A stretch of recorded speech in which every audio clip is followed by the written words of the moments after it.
प्रभाग क्रमांक 5 कचऱ्याच्या विळख्यात नागरिकांचा संताप अनावर। महिन्यातून फक्त एकदाच कचरा गाडी, 29 दिवस जनतेनं कचरा टाकायचा कुठे? नगरसेवक गायब, अधिकारी बेपत्ता। क्रांतीनगर ते बडी सडक परिसरात आरोग्याचा गंभीर प्रश्न।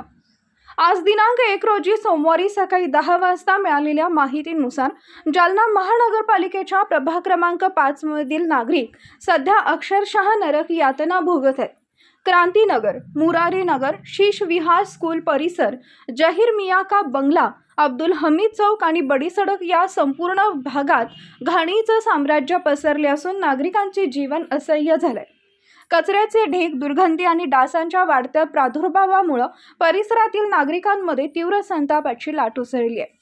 स्थानिक नागरिकांनी मोठ्या विश्वासाने लोकप्रतिनिधींना निवडून दिले, मात्र निवडणूक संपताच जनतेच्या मूलभूत समस्यांकडे पूर्णपणे दुर्लक्ष करण्यात आल्याचा आरोप होतोय।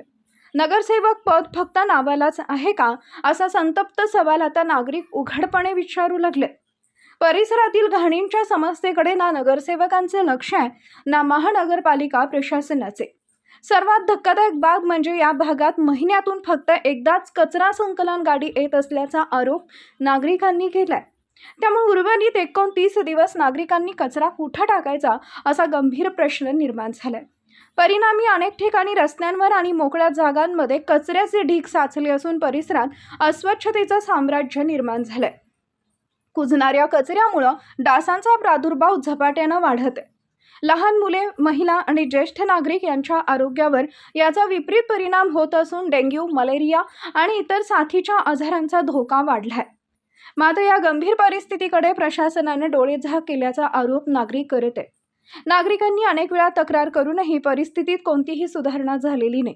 स्वच्छता निरीक्षकांना फोन करून समस्या मांडण्याचा प्रयत्न केला असता फोन उचलला जात नसल्याची तक्रार ही स्थानिकांनी केली आहे। त्यामुळे प्रशासनाच्या कार्यपद्धतीवर प्रश्नचिन्ह निर्माण झाले। क्रांतीनगर ते बडी सडक परिसरातील नागरिकांनी आता संयमाचा अंत झाल्याचं स्पष्ट केलंय।